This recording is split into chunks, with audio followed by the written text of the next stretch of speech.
Hi, everyone. This is Jennifer Rosen, your bubbly host of Mind Your Nest. And I'm really excited for today's podcast. I'm so grateful to have my guest in studio today and so appreciative to him for saying yes. So today's conversation is going to be with JR Gondeck. He's a managing director, partner at the Learner Group, co-author of Family Value at Risk, and co-founder and CEO of Verge LLC. So we're going to talk all things nest related, and it's just going to be a great conversation. So I wanted to start out by giving a little bit of background for how JR and I know each other. It goes back to our roots in Illinois, and now we're both in Florida. So JR, welcome. Thank you for having me. Excited to be here. So why don't you give me a little bit of background about what you do, how you got to Florida, and what you have planned in the future? Well, I started a long time ago. I graduated college early, and I've been in the wealth management industry since 21. So my mentor and founder, Gene Lerner, which was very close with your father a long time ago, which is where this kind of started many years ago, was my mentor and kind of started that way. And when he began the business, it was purely investment focused. Make more money for people, have good long-term returns. And it's really been an evolution over the last 20 years to kind of move into, I think, a lot of the topics you're covering today, which is much more than just your money. Yep. It's how to deal with many other facets of your life. And we've really evolved the business over the last, especially 10 years, to be more holistic, looking at families, helping in more avenues than just making more money. Yep. So one of the things that I've had such a deep appreciation and gratitude for my whole life, I learned obviously from my father, are the relationships. And some people would call them connections or business associates or people you do business with. But what I learned, not only growing up Heckman, but also working for my dad and younger brother and having my older brother as another pillar, is just how important those relationships are. And what I find so amazing is your relationship with not only my dad, but my brothers and I, and then our children. So I know that in my profession, as well as both of my brothers, they've had that connection as well to the older generation, their generation, and then the younger generation, which, I don't know, maybe you don't find that so much anymore, but I find that is just so wonderful. Your engagement with everybody, obviously going up to Gene and his generation down to the 20-somethings or even younger. So can you talk a little bit about that relationship and if you had any, I don't know, challenges along the way when you first started out? There's no question there are challenges. I think especially as a male in the financial industry, there's such a focus on numbers. And even today when you look at the industry, the advisors are probably 85% male still today. Yep. It's gotten a little bit better, but it's still a long way to go. So when you look historically at our industry, it was usually the male advisor talking to the patriarch of the family, right? And that's where the relationship started and ended for the most part. And when you look at the evolution of family planning and everything over the last 15 to 20 years and looking ahead, the amount of money dropping down from the current generation to the next generation is trillions. And really it's focused on, is the family prepared, right? And it's from our standpoint, we really wanted to expand the relationship. We wanted to include couples first, making sure both matriarch, patriarch were on the same page, understanding all aspects of their life, from their investments to their estate plan, to their financial plan, to are their kids prepared. And we've done so many family meetings over the last 10 plus years, and they're just invaluable. It really forces communication because what we found years ago was there's no communication or good communication between generations. The old philosophy was, you'll find out what I have when I leave this earth. Right. And it's just, we saw all the challenges. Everything was in disarray. You'd see legal and tax consequences from not coordinating planning, and it's just evolved to that. So naturally, these family meetings have been a great tool to bring the whole family together, meet the next generation, make sure the next generation is prepared, have conversations. Because one of the challenges, I think, when you look at the millennial generation now, is they get a bad rap for having the least amount of wealth compared to prior generations, Right. and a lot of the challenge. One of the things I think is the challenge, people are living longer. Right. So prior generations inherited wealth sooner Yep. than the millennial generation in a lot of ways. So we talk a lot to families about maybe transferring a little bit of wealth sooner, helping them get prepared. And it's just a great tool to enhance communication, work with the entire family, and make sure everybody's on the same page. Did you learn that from Gene, or was it something that you observed and then learned how to apply to your own business practice as you got deeper into your business experience? It started with Gene because Gene's philosophy was, it's been a good government. I'm doing no planning. When I leave this earth, I'll pay my taxes and move on. Right. Right. And that was his philosophy for a long time throughout his life. As he got toward the later years and understood how important planning and financial and estate planning was, we were able to kind of use and show him the benefits, because he used to use this nice phrase, there's three things you can do with money. You can spend it, you can give it away, or give it to the government. Right. Right. And that Yep. was mindful to him, so that we use that third tool to educate him and other families on ways to keep that wealth in your family, protect it, use it as an education process. And he ultimately embraced it. And the nice thing with him is he had a complicated enough estate and affairs in his life that was a good building block for our business to understand all the challenges families could face and use that as kind of our educational tool. And once we had that model, it was a natural conversation to many other families to use that as a model to help so many other families as we have. Did you find that Gene, during your experience working with him, that he had more of a comfort towards people his own age, like my father and other people in that generation? Or do you feel that he related to everybody? He really did a good job of relating to everybody, right? I think his challenge in some ways was he was so smart on things, bringing it down to a level that a lot of people would be comfortable talking about certain topics, made it a little bit of a challenge. Yep.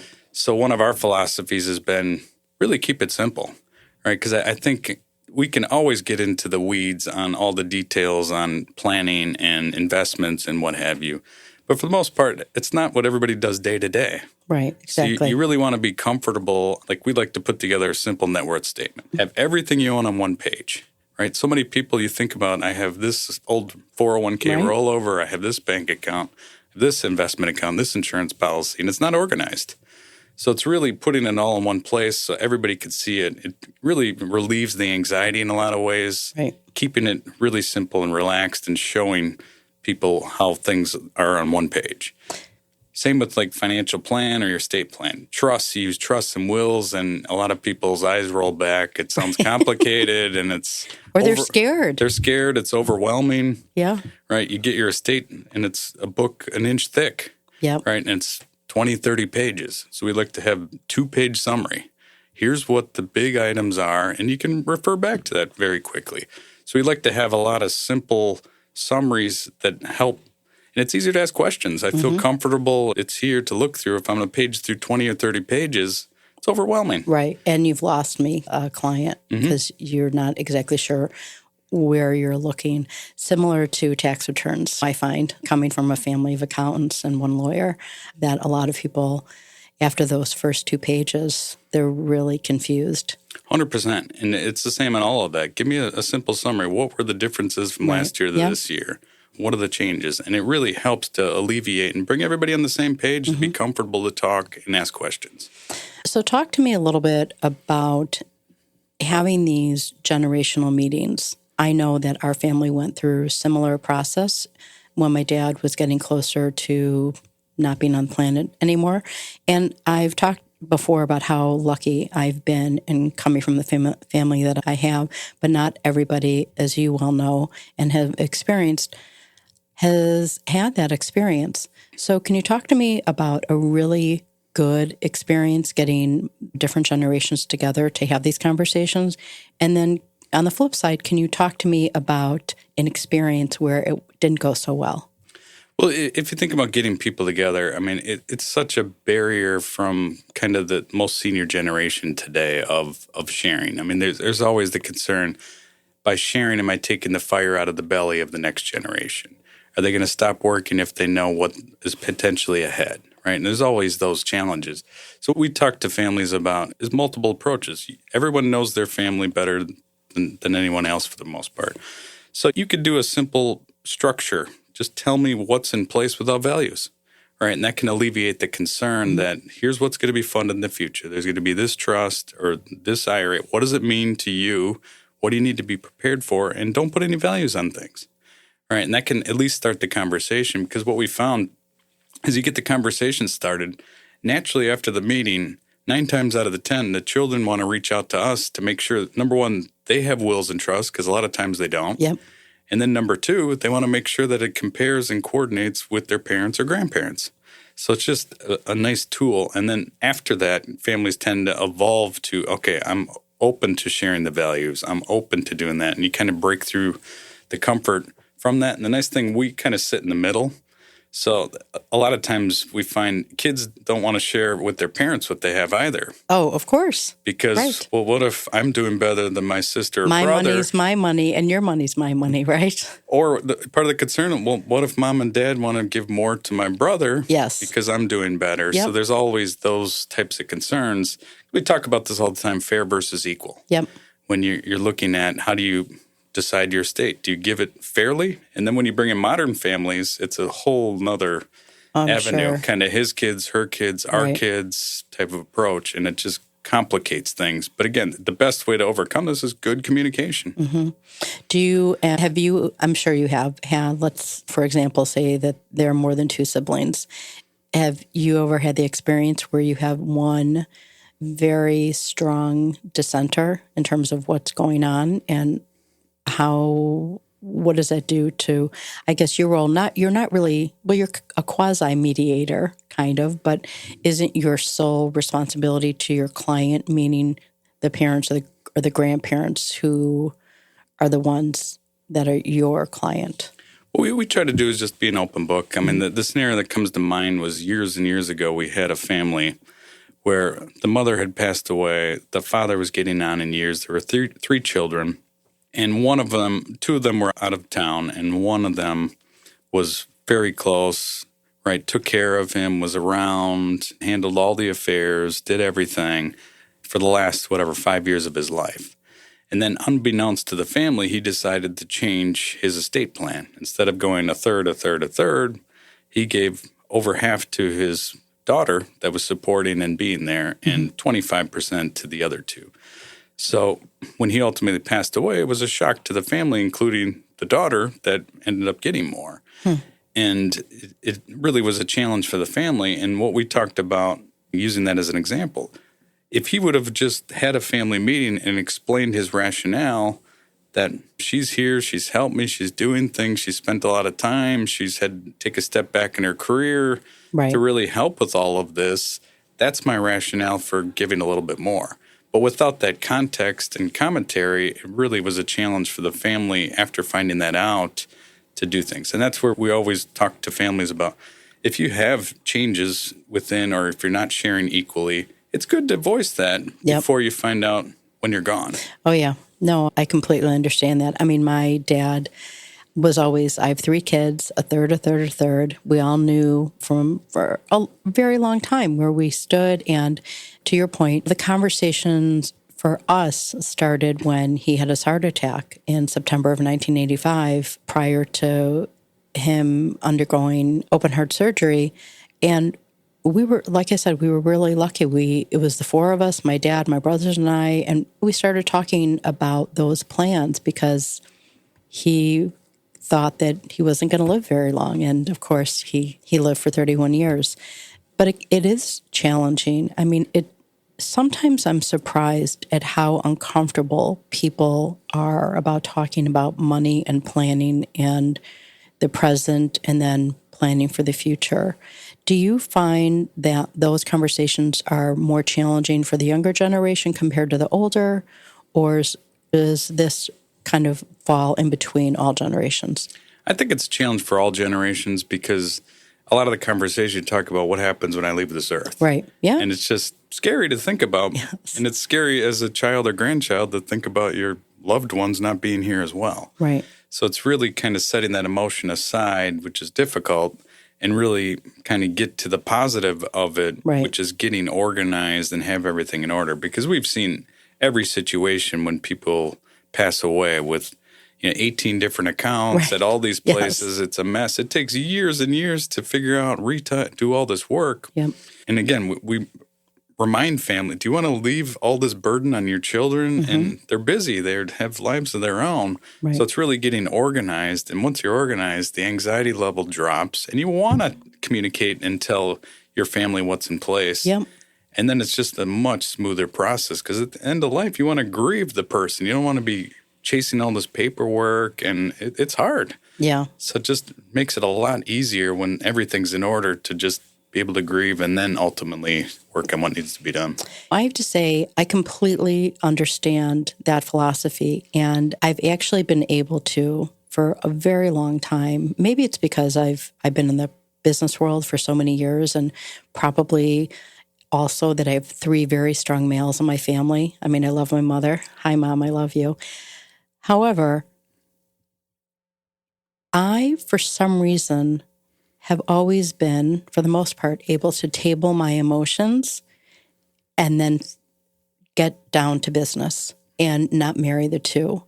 Because once you do marry the two, your emotions typically take over and you're not able to think clearly, focus, get to the understanding about what the other person was trying to do and kind of have a rational conversation. That emotion, boy, I mean, some people can't get over that at all. What I wanted to know is for the younger generation, let's say for my children, my brother's kids, the 20-somethings, or even the high teens that I know that you have experienced really having initial conversations with, how is that? What is it? What has your experience been and that of your other staff engaging those younger kids? Well, I think in some sense it's a major disappointment of the education system because you have so well educated, you go through college. There isn't a lot on the financial side, Right. Basic financial planning, how to invest, how to think about those kinds of things. So we enjoy those conversations because it's so important to set that base, set a goal. What do you want to shoot in your middle 20s? You want to get to 3 million. How do you get there? Right. What do I need to save? What do I need career progression? How do I need to get my fair? I'm starting a family, right? Making sure everything is in order and really just have fun with those conversations getting started because it's just a shame that the education system hasn't helped a little bit more with building that base. Right. And I think you have a challenge with all families, really. It's hard to listen to mom and dad or grandma and grandpa about financial advice and a lot of that stuff. It kind of goes in one ear and out the other. Mm-hmm. So it's nice to hear from an outsider that's helping the overall family. You tend to get more engagement and more follow through. And we like to be the nag on the shoulder, just continuing to keep people, make sure you're checking in, make sure you're making your 401k contribution, make sure you're investing, make sure you're doing a lot of that. So we tend to be the accountability partner in a lot of ways as well to just keep things on track. I think that the big difference between, I know I sound dated saying this, but I am 57, that the increase in social media and the consumerism that the younger generation sees on a daily basis, I guess maybe the Kardashian effect or whatever, in a way, for me, in my experience, could potentially stir things up in a negative way in terms of getting into that savings mindset at a younger age, because now the younger generation has been so focused on staring at their screen and look, if I just post and if I just do this, I'm going to be an overnight sensation. So it kind of takes that younger, maturing brain a little bit longer to get into that savings mindset. So have you found that as a challenge to some of the younger generation when they first come in? Like you have to go put them through a detox? Well, I think for the most part, we haven't found that with our families, but I Mm-hmm. do see it as an overall challenge out there because you do have, depending on what you're following on social media, you want this expensive item or that Right. expensive item, and it just really takes away from you saving and doing other things and having priorities. It's a real challenge overcoming that. And the other challenge I see kind of going back to challenges in family meetings are modern families. Mm-hmm. When you really look, probably more than half of the families out there are some version of modern family. And in general, as people live longer, ultimately there's another partner toward the end of life. Right. And that really is a challenge for any generation because seeing your parent move on to another person is always hard. Yep. Right. And it opens up different challenges and conversations. Will all the money now be left to that person? Or how is that? And without communication, we find a lot of anxious next generation conversations around that. And it's a challenge because, on the one hand, you want to take care of your end of life partner. Right. On the other hand, are you going to change everything? And that's where, especially as you start to see capacity slow at the end, Mm-hmm. and we've seen this a number of times over the years where a caretaker might all of a sudden inherit the wealth or other right. things Yep. and just take things. So it's really good to have that. We like to use a document called Letter of Wishes Mm-hmm. at the end of life, which just spells out everything's in order. Here's what's happening, and I will not change anything unless I reach out to you with something in writing. Oh, wow. And it's a nice protection for families to relieve anxiety on, especially modern families. We Right. see that as a common issue more and more. Huh. So growing up, my parents separated and then ultimately divorced when I was ending my freshman year in college.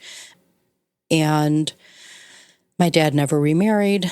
But again, as I said before, he had always said he has 3 kids, a third. Very, maybe it's old school, whatever you want to call it. But during that time, I knew other people whose parents divorced, whose fathers remarried, and I don't know how you best describe it without insulting everybody, but the children from the first marriage at times are treated like second-class citizens when the second marriage produced new offspring. And then the father changed the will and kind of pushed out the door those older children. And there was no communication. And then obviously it torments not really everybody, but the kids that were shushed off post-death, which then creates this bitterness and toxic feeling inside where it could have been avoided. But to your point, I think that those conversations just didn't want to be had from the father who got remarried. And that's a very common story, right? And you see over time, maybe it's not as extreme of cutting people out, but without communicating initially that here's my thought, here's the family I'm building, I'm going to still treat everyone, here's the logic, and putting everything on the table. Yep. Because without that and finding out later, it does break apart families. Yeah. It breaks apart communication. And a lot of it is a shame because with keeping together and communication, a lot of things can happen. Because one good story that comes to mind is we were with a family and 2 of the siblings hadn't talked, 2 brothers hadn't talked in 25 years. Oh, my gosh. Right. And we get the family together and we get them all in the same room. First time they've been in the room in 25 years. Right. And it was about kind of working with their mother and getting everything in order. And was that a challenge? I don't mean to interrupt, but was that initial gathering a challenge? And did you help facilitate that, or was that the mother that did that? We helped facilitate it, invited everyone. The mother thought it was not happening. Right. Right. So we got everybody in the room. The first meeting, they didn't speak. Right. They were sort of cordial and quiet. Mm-hmm. And we just went over the affairs and kind of reviewed everything. By the second meeting, they had sort of repaired. Wow. And it was the first time, right, and started to talk, and it's been a slow process. And now the family is back together in a lot of ways, and it's just amazing how far things can come, right? And it was just kind of getting together in that first meeting, talking about the mother, and then putting these differences aside from 25 years ago. and really come together. And it's just where good communication can help repair past challenges and do things. Because these family meetings we have, every emotion comes out. Oh, I'm sure. And it has nothing to do with money. Yeah. It's just old hurts and pain and shoulda, coulda, wouldas, and how the perception of how they were treated growing up. And now all of a sudden you're right. I mean, money's the root of all evil to some, but I do believe that it's the root of all evil because it has to do with emotion and perceptions and attitudes and everything. And like you said, if you do a coming together and on neutral territory, it's really amazing what can happen. Well, on top of it, we try to get to the legacy conversation of families too, right? You got to go over the basic, here's how much money there is, here's how it flows. But a lot of times families want to talk about more. What does the money mean? What causes do we want to support in the future? Right. What causes do we support today? What do we want to come together as a family and choose and be on the same page going forward? And again, you go through all those emotions from the past. It's good to kind of put all that out there, but then it's helpful to move on and then be coordinated and talk about what does it mean in the future? And it's so helpful. Do you find that when you're dealing with the patriarch or matriarch or the family, and then you're bringing in the next generation, the beneficiaries, that they have different ideas of what they'd like to do when their parents are no longer on the planet? I mean, for some, obviously, it depends on lifestyle, right? And different people like to do different things. Some are charitable, which is wonderful. Some not so much, and some not at all, right? Depending on their situation. So as a collective with the next generation who are going to be receiving these funds, when those conversations do come up, how do you handle the dissension that everybody has a different attitude about the money? Well, number one, we always want to focus on how prepared are you, right, in your kids, because the conversation we like to have, if something happens to both of you or you today, and you split your money and it goes directly to your kids today, are they ready? Right. Or is it going to be like winning the lottery and it's going to go very quickly? Yep. Right. And a lot of times there's concern over dropping a lot of money down to the next generation. And it's common. So that's where either early gifting is a good strategy where you use a little bit of money to get them prepared. We work together. So then when you ultimately have the conversation or you're working now with the next generation on the money, you're talking about sustainability. How much do you need a year? Is it $150,000? Is it $10,000 a month? Whatever that number is, and say, all right, you have enough, right? And here's why. Then you could talk about other priorities, whether it's charitably, right, other things, because every family is different, right? Some of the family charity starts in the family, right? You want to make sure and take care of everybody directly or indirectly. Others have other causes or other support or other things to do. So you really talk that through. But number one, you want to make sure you're prepared to have enough, your kids are prepared to have enough, and then you can really work on a lot of those other legacy or charitable or giving strategies. For those who might not know, what is the annual gifting amount now? $18,000 per person. So, for example, if you're married, you can give $36,000 tax-free to your children. Annually, every year. Or really to any person. Yep. And can you talk about what the benefits are to the person that's gifting those dollars? Well, if you think high level, and again, you're going to want to consult your tax attorney on a lot of this as well to confirm, but things we'd like to do is there's a big challenge with college saving these days. College is expensive. Yep. There's 529s, which makes sense for the majority of families out there. As you move up in net worth, trusts tend to be a better vehicle. And why is that? Is what we found. Number one, there's protection. So you can build in, if you have one child that's a spendthrift and one that's pretty good, you can kind of have those protections built in. Got it. Number two, if you don't want to rule from the grave, so to speak, you can make them their own trustee in the future. So they have control and access and other things. And the other thing a trust helps to do is it's creditor protection, whether it's a future divorce or litigation if they're in medical or legal profession or other high-risk professions for litigation. It can help to protect. And the other thing, if it's structured properly, the trust can be a vehicle where you still pay the tax. So like a 529, that trust can grow tax-free from the beneficiary's perspective. So there's just a lot of good tools to consider on that. And then another item is you can start to use that as an education tool. Here's the investments within the trust. And again, I don't think you can start too early. My kids are relatively young, and I talk to them. Yeah. What are good companies? How do you save? Why do you invest in companies and save your money? Because you show them over time, if you save, they go up and create more savings for you or in the future. Okay, so we talk about the gifting, and let's just say, for example, you're gifting after the first of the year, and the gift, presumably, if you're younger than 21, it goes into an UTMA account primarily, correct? And can you describe a little bit about what the UTMA is? Well, I'll give you the challenge in that because we find this a lot, is a new child or grandchild is born. And what's the first thing the parents or grandparents a lot of times want to do is, let's give them some money. Right. Which is great. Yep. But the challenge they tend to do is, let me write a check for $5,000, give it to them. And then what are you doing? You're forcing the burden on your kids now to decide what to do for your grandchild. Oh, right. Yep. And what do they typically do? They open an UTMA account or an UGMA account, which is basically an account for minors where you're the custodian over. But the challenge you have is at 18 or 21, you just have to turn that money over to them. Yes, I know. Right? Very well. Yes. And how do you know when you have a new baby or a young child, are they going to be ready to have that money outright at 18 or 21? Right. You have no say. Right. So what we like to do is educate. It's nice to give the gift, but what's the best place to put that? 9 is a nice place to go because then it's protected. It's used for college and other things. But many times the trust is the best vehicle. Got it. And you sort of make the gift, but then set up the trust for the long-term benefit, and it's just easier. But this is so common in families that you leave the burden on the next generation. You gave the money, and there's just not a lot, so you tend to default to the easiest account to open, which is the UTMA or UGMA. Yeah, that is true.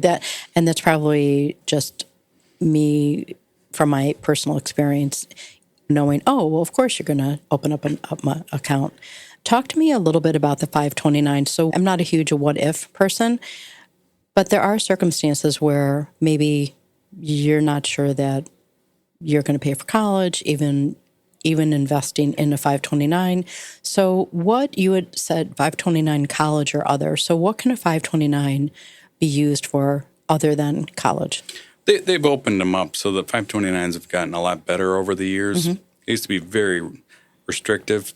Some of the challenges, you're not really free to invest the money. There are a lot of sort of portfolios and mutual funds and other things that target date, those kinds of things, which isn't bad. It's better than sitting in the bank earning little to no interest. Those are much more conservative, correct? In general. And the idea behind them is good, is you want to grow as they're younger, as they get closer to college, be safer so you can use the money. Right. But to your point, the challenge is, what if they get a scholarship? Right. What if they don't go to college? What if they want to go to trade school? Right, and there's all these challenges with that. So the 529s have opened where they're more usable for education earlier or other avenues. The other thing they've done recently is, if you don't use the money, after 15 years, you can roll a certain amount out into an IRA, a Roth IRA. Oh, okay. So there is some benefit to that to help hedge that. On the other hand, still we believe the trust account or some version of that is a better tool because you can maintain long-term investing. Right, exactly. What 529s obviously are state by state, correct? Correct. So you having experience in Illinois and Florida, can you talk a little bit about if there are any big differences between the two? For the most part, the little nuances. It's really who the investment firm is by state is really the bigger deal. So many people like to pick the lowest cost. So they'll pick states that happen to use Vanguard or some of these other low-cost items to have investment results. But for the most part, there isn't too big a difference between states. All right. So I think I want to take a right turn and find out, how did you get to Florida? What brought you here? Well, when you look, being in Illinois all these years, because I spent almost 20 years in Illinois, and I had 20 years in Wisconsin where I grew up, is people are naturally gravitating to warm weather in retirement and lower cost overall. So over time, we found close to a third of our clientele was navigating to Florida. Compared to Arizona or California? Correct. Wow. Correct. So when we look at our business, we have a little cluster in Arizona, a little bit in California, but Florida was just where a lot of people came. Chicago tends to go to the Naples side of Florida. Yes. But there were, So I've heard. but there was a fair amount, and our business tended to be almost half and half between things. So initially, before the pandemic, I sort of was going to come down for a few weeks during the winter and slowly, right, and my 10-year plan was to be in Florida. But then the pandemic hit, everything kind of went virtual, and you could kind of navigate from wherever. Right. So Florida became just an easier option to accelerate and move. And I still spend a lot of time going up to Chicago because our team is still majority there and here. But what the pandemic forced us to do is just be very buttoned up because you don't realize when you're in the office how much wasted time you have where you might be chit-chatting, you're not as organized, you're not as focused, and you need that. Yeah. Right. So since the pandemic ended, or at least reopened July of 2020, we've been hybrid schedule. Tuesday, Wednesday, Thursday in the office, Monday, Friday, work from home. And it's been a great balance. And then, like I said, when you're stuck at home, it just forces you to really have everything scheduled out. So it forced us to have more training to the rest of the team and really educate. And it really has been a big advantage in a lot of ways to just be more efficient and do things. And then, like I said, moving to Florida was much easier. And now I sort of fly up there instead of flying down to Florida. And how did you pick the location of your office here? Well, for me, it was just a matter of what was best for my kids initially on where things are. And to me, this side just offered more. Sorry for the background noise of the dogs. There was more activities here for younger children and other things. So it was just easier and more access initially was kind of the move. And how often do you go back and forth? I tend to go up at least once a month, and really, it's fun. And it's weird going back to Chicago where you're a visitor as opposed to... Tell me about it. And it takes a while to land in Florida, and it's home, right? Yeah. But it's just the difference. So I tend to go up at least once a month, and do you take the whole brood with you? once in a while, Yeah. usually the summer. But when I ask my kids what they miss about Chicago is the snow. So I always promise, anytime you want, we'll fly up and visit the snow. So that was my deal with them. That's so cute. All right. So on a personal note, you have a lot more kids. And so tell me a little bit about what has transpired since you've been here. Yeah, I think when you think about your life, you're always looking for your long-term partner, right? And you never stop. I mean, I think it's just a lifelong activity everybody goes through. So I was single for about 4+ years, and I was fortunate to find the love of my life, which I never expected to find my wife, Lisa. And it's just been so amazing to I do have to say, the two of you are a gorgeous couple. Appreciate that.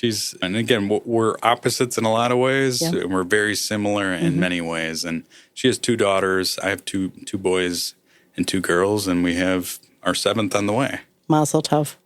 That's fantastic. We were talking about it before we went live that JR, they're going to have, they definitely have a 3-on-3 team. So the 7th might be an alternate. So it's wonderful. So, and as we were talking about before, when you first got here, tell me about Verge. So my wife and I met through a matchmaker, kind of the old school where you interview and try to kind of put people together by knowing the backgrounds as opposed to the dating apps. But through that process, when you're single, you tend to always be searching, so you're on the dating apps as well. Right. So after we got married, we're like, let's come up with a different idea in the dating app space, and that's where Verge came. And a lot of the challenges, I think, with the dating apps, number one, the younger generation tends to hate them, right, even though they're on them. But number 2 is just a lot of filtered photos. You sort of see a picture, read a description, you meet the person in line, you're like, who's that? Right? And it's just a lot of that challenge, and we both went through that. So we're sort of talking. So we put together a video only, no filters. I think before the pandemic, a lot of people were hesitant to be in front of camera. But after the pandemic, we were all on Zoom. We were all on this video conferencing, and everybody got comfortable in front of the camera. And the other thing is we were thinking about it is our kids are part of the TikTok generation and short videos. That's what they are used to. That's what they do. And there really isn't a dating app that caters to that younger generation that's used to video only. Yep. So it just seems like a natural fit. The timing seems to be pretty good. And the other challenge, or good thing I think with video, is you can hear the voice of people. You can see their emotions. You can see their interactions. You feel like you're meeting somebody before you actually meet them. Yep. And it's just helpful to save time and find that right connection. Because the term we like is a picture's worth 1,000 words. Right. A video's worth millions. Oh, I like that. Is that your byline? We're working with that right now, but it's always the challenge. I think it's who great. has it. And where are you in the app? So we're basically through our MVP, which is kind of the first version. So it's about to be beta testing officially in the next couple of weeks. Fantastic. And who is the creative, and how did the name come up? Was it a meeting of the minds between the two of you? You just started brainstorming? Yeah, definitely. Like I said, my wife and I are similar and different in a lot of ways. She's much more, she had a nice photography business, family photos, and so she's much more the creative. We'll walk in a room and she notices things that I would never even see, right? And it's just opened my eyes in so many ways. So we've sort of divided and conquered. She does most of this day to day and has come up with all the creative. I step in from time to time and give ideas from time to time, but she's just definitely the creative, and I'm more the business planning and keeping things in order and that kind of thing. I do have to say, having been on my own for over 21 years now, I've used different apps. Never met a guy the old-fashioned way, behind somebody at the grocery store or getting a cup of coffee. And I'm definitely not so comfortable doing videos of myself. I mean, every time I want to do something, one of my kids is like, seriously, give me your phone. I'll take a picture. I'll do this video. So what do you say to somebody who's I'm 57, either my generation or potential customers who would use your app, about going in and videotaping yourself? What would you say, who might have a little hesitation? I think that's normal. My thing is go for it. Right. What do you have to lose? Nothing. Right. So you might find the love of your life. Correct. And it just gives you a real feel. Like you want the same on the other side. So you want to see that person. You want to see their mannerisms, their voice, hear things. So why not put yourself out there? Yeah. Right. And what we find is going to save you time, versus scrolling through pictures and then having to go meet the person. The video is so much more interactive and real that you want to put yourself out because you want to meet the same thing. So without you, kind of chicken and egg, without you going, how are you going to meet?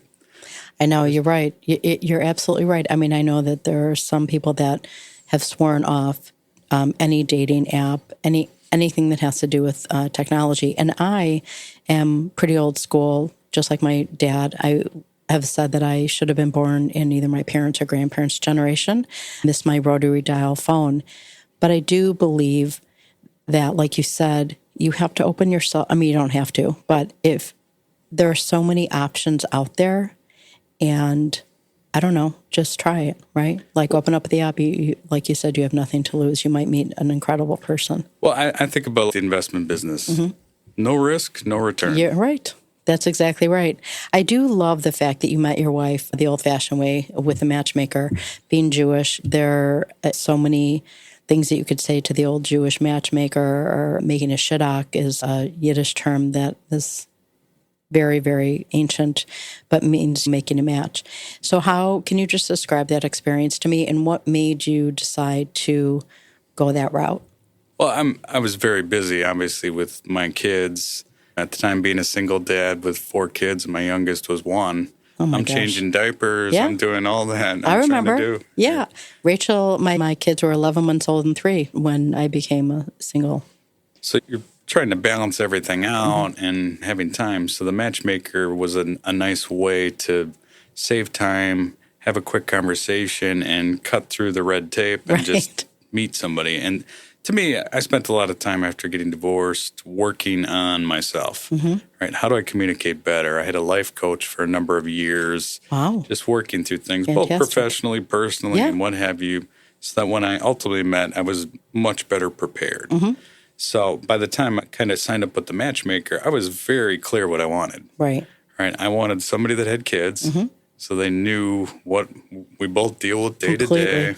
Right. Having to integrate two lives, or to me, was too big a challenge on doing that. So it was very clear what I was looking for as far as partner, because I'd gone through, and I think it's good for everybody to look at yourself and say, what do I want and what do I need in a relationship, a partner? I agree.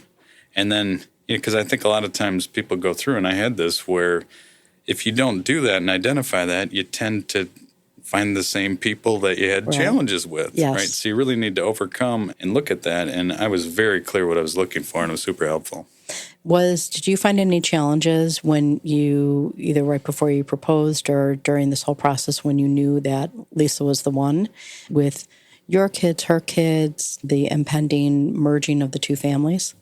Oh, I think there's always challenges and everything. And she's been so helpful for me, because as a single dad, there's no structure, right? You're just trying, as I said, trying to survive overall. And it's hard. You always look at your own kids and think there's nothing wrong, or they're okay, or they're perfect, or those kind. I don't know that I necessarily did that, but without the structure, kids weren't quite as organized as they needed to be, or should be. Where she's very structured in here. So it was kind of coordinating and blending the two together. And she's been so helpful on making me a better father, right? Bringing that structure in. The kids are thriving under that structure. And it's like they're friends and family together. It's so sweet. Is everybody excited about the new baby coming? They are. They're all in the middle of seeing if it's a boy or a girl, and they're making their predictions right now. That's adorable. And what's your youngest to the oldest in the family? So we're 14, 13, 12, 11, 10, 6. Oh, my gosh. And then baby number 7. That's fantastic.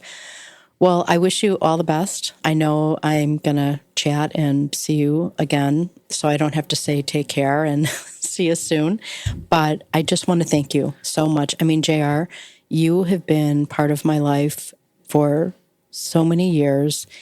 And I love the fact that you knew my dad. I really do. He was a great guy, and I'm grateful.